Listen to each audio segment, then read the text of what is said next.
Good morning, good afternoon, or good evening, wherever or whenever you happen to be listening to this.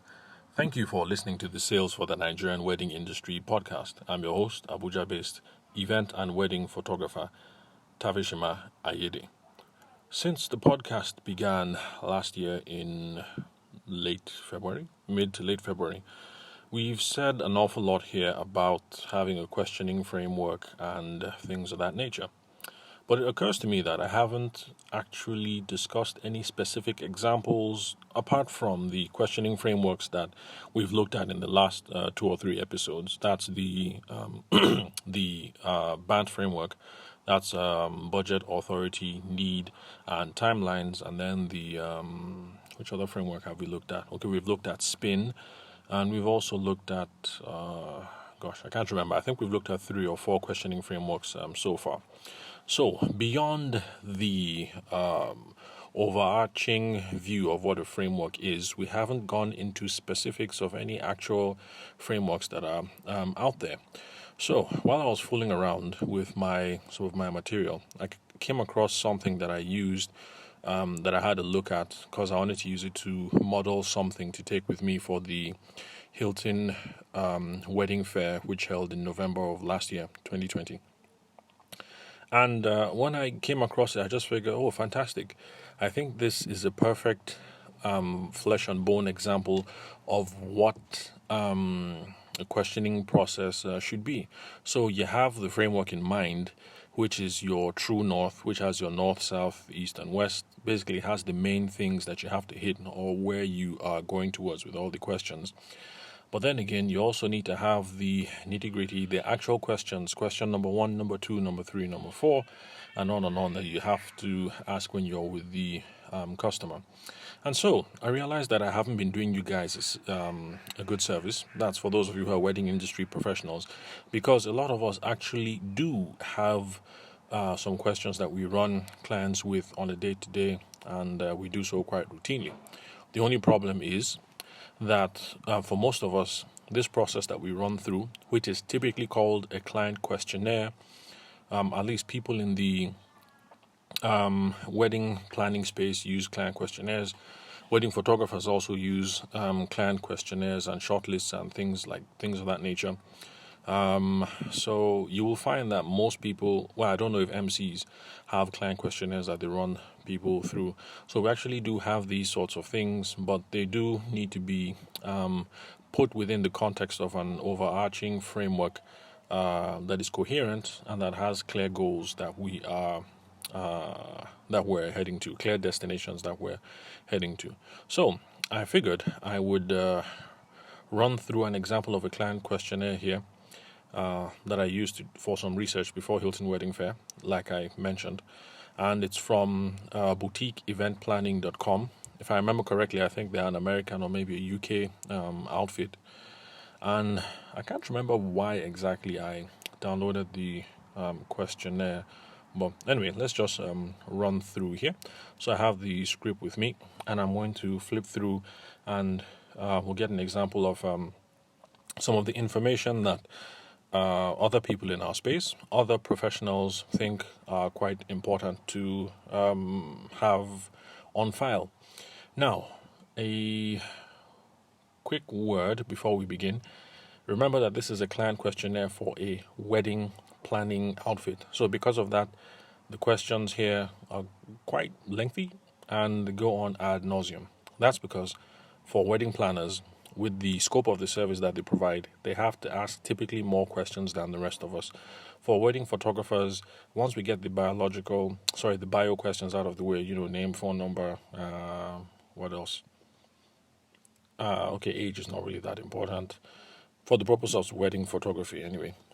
And then we get the logistics questions out of the way. When for the pre-wedding shoot, where for the venue, how, once we get through the bio questions and the logistic questions, I think wedding photographers, for the most part, at least Abuja wedding photographers, think their job is done. So that's it. This is going to be quite lengthy. So now the client questionnaire that we have here from boutiqueeventplanning.com We have space for the bride's name, first and last name, and for the groom's name, first and last name.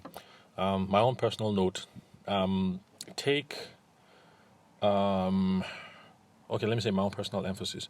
Take note of how it is that they prefer to be addressed, because sometimes people's given names are not how they prefer to be addressed. So we need to take that on board. Like one of my brides, my recent brides, well, we didn't get to go ahead eventually. I think her birth name is Chi something. I can't remember, but everybody calls her Ify. So I called her Ify, even though on the on our first contact, it was the given name, the formal name that she gave to me.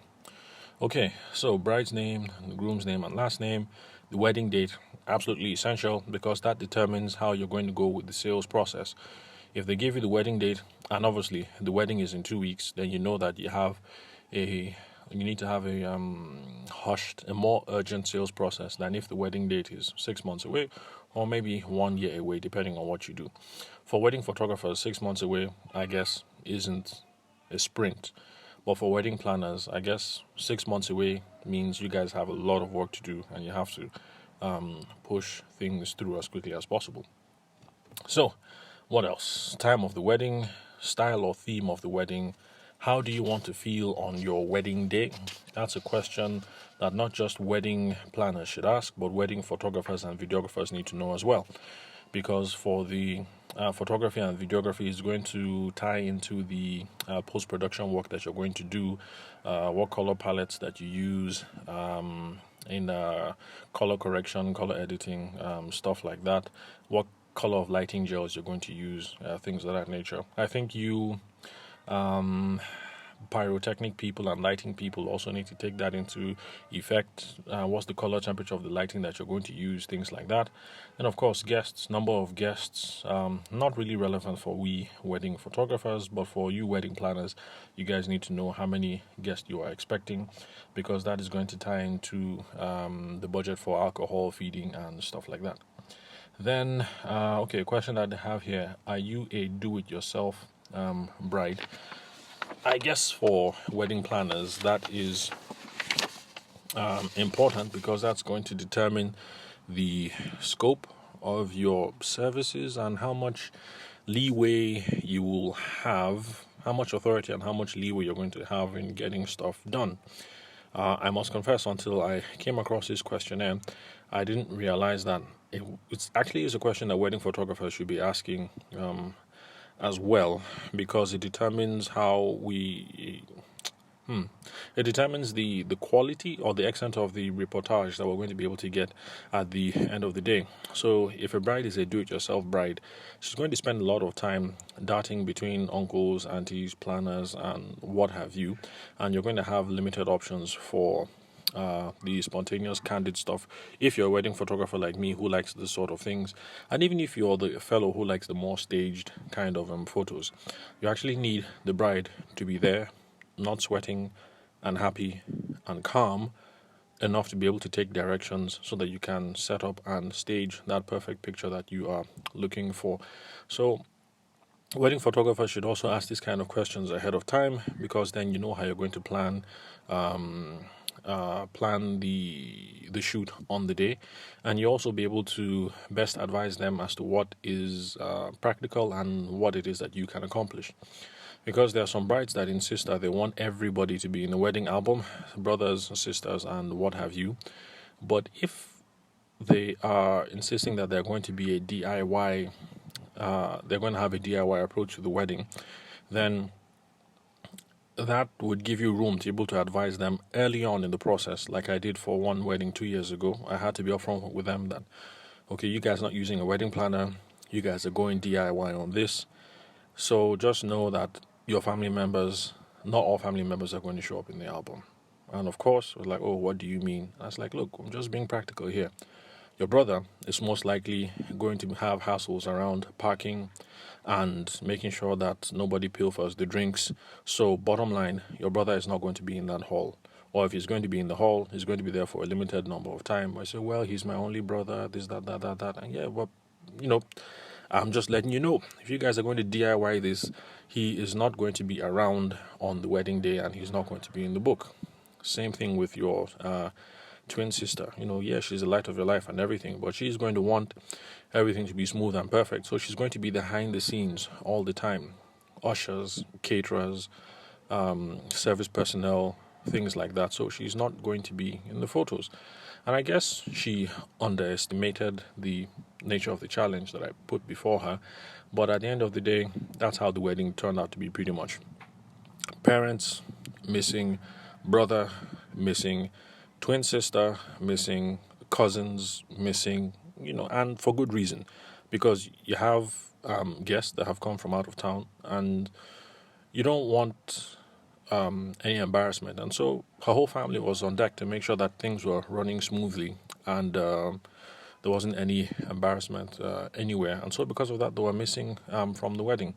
So yeah, these kinds of questions are not just handy for wedding planners trying to find out if the bride is a DIY bride, but wedding photographers ask that as well, because it determines what kind of footage you're going to get on the day and how.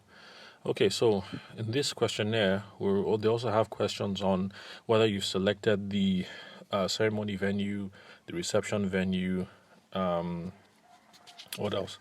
Names and address of the venue, what kind of location for the event, church, hall, beach, hotel, resort, restaurant, indoor hall, blah, blah, blah. Let's see. Okay, we've gone through location questions. I'm trying to flip through a whole lot of this because we have loads of questions here. Like I mentioned, this is a wedding planning client questionnaire, so they have all sorts of things. And there's also the section where the bride is supposed to tick off the vendors that she has already selected, and outstanding areas and where she would like help with, for obvious reasons, because the wedding planner's job also, I think also extends to those sorts of things as well. That's sourcing the vendors and then vendor relations and things of that nature. And let me flip on quickly. So let's get to the end of this, because I think we're pushing 15 minutes already. Let's see what else. Okay, then they also have some logistic questions in there about who is going to set up what parts of the ceremony, chairs, table covers, sachets, pew makers, aisle runners. I wonder what an aisle runner is. Is that a person or a thing? Okay, flowers, lanterns, rose petals, etc., etc. And I see things like that. Okay, and then a section that applies to not just wedding planners, but photographers as well, and videographers. That's the question on the wedding party. So basically, who's going to be available? It's not a question I've asked in the past. I've just always assumed that family members are going to be there. And then on the day, I start hunting for family members. But I think wedding photographers, I think we should make it a good habit of asking the question up front, who is going to be there? And then you know what it is to plan for. Because at one wedding, I got blindsided. A special auntie who was there, who had helped the bride, I think stopped her from drowning, was going to be there and honored. And it's not something that I was aware of ahead of time. But anyway, since I don't slack off and I do things pretty much live anyway, even though I was blindsided, it wasn't a problem. I was able to get the footage that I needed. But for videographers, for instance, who don't have much flexibility about how you can quickly move from one end of the hall to another, it would be nice for the wedding video crew to know some of these details ahead of time. I think the MC would also need to know some of these things. For the part for welcoming guests and saying who are the notable people that are present. So there's a section here in the questionnaire, the wedding party, starting with the grandparents, the bride's grandparents, groom's grandparents, mother of the bride, mother of the groom. This question is absolutely important. Father of the bride and groom. Let's see, who else? Then the others that were used to: maid of honor, bridesmaids, best man, groomsmen, flower girls, blah, blah, blah, blah. And here is one question that I ask from time to time, but I think I should make a staple. And I'm glad it's here, so I'll share with you guys. Especially in the Nigerian context, this is absolutely essential. Are there any family challenges? For example, divorced parents, one side of the family much larger than the other, budget conflict, physical challenges, deceased relatives, etc., that you would like to honor or avoid. And then there's a space there for please explain. So, let me not assume that it's self-explanatory. So for the wedding planner, you need to know all these things, but for the photographers, you need to know about these things as well, because I have run into problems in the past because I haven't asked questions about family challenges. And then at the end of the day, it's like, oh, her family showed more than my family, blah, blah, blah. And then there's that argument, which is not really a problem for me these days because I leave the selection to be up, the photo selection for the album to be, I let the couple do that these days. But I have run into these problems in the past. And for family challenges, I also like to include things from the religious angle, because I've had one of those instances where the bride is from a pastor's family, the groom is not. In fact, the groom was and his people were, how should I put it?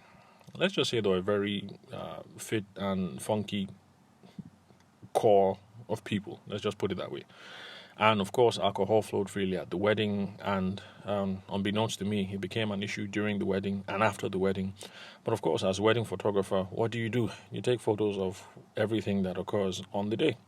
So, of course, there happen to be photos of people with bottles of alcohol and with the red cup and stuff like that. And yes, that did become an issue. And so since then, I have learned to include that into some of the questions that I ask, not at the beginning of the process, after I've collected the check, of course, or the deposit. These are some of the questions that I ask. Things about family challenges, religious dynamics, divorced parents, size of the family, people you'd rather not have there, because there are some people who insist that, look, I don't like this my sister, and I don't want any photos of my sister at all. In the past, I've tried to talk through some of these things like, yeah, you guys are quarreling now, but, your blood, things change, you never know. But now I just don't get involved. So if Sister BC is not supposed to appear in any photo at all, then by all means, I make sure that Sister BC is not in any of the photos. Apart from situations where it can't be avoided, like if they say it's now time for the Adeyemi family. Unfortunately, Sister BC is going to have to be there because she's a Adeyemi family, even though you guys have been beefing for the last 10 years.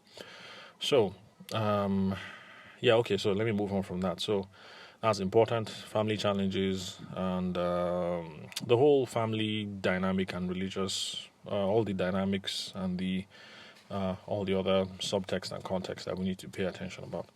2. Then there's also the section on addresses and alternative phone numbers. Okay, that's one that I do. I always make sure that I have the bride's younger sister's number or the bridesmaid. Same thing for the groom.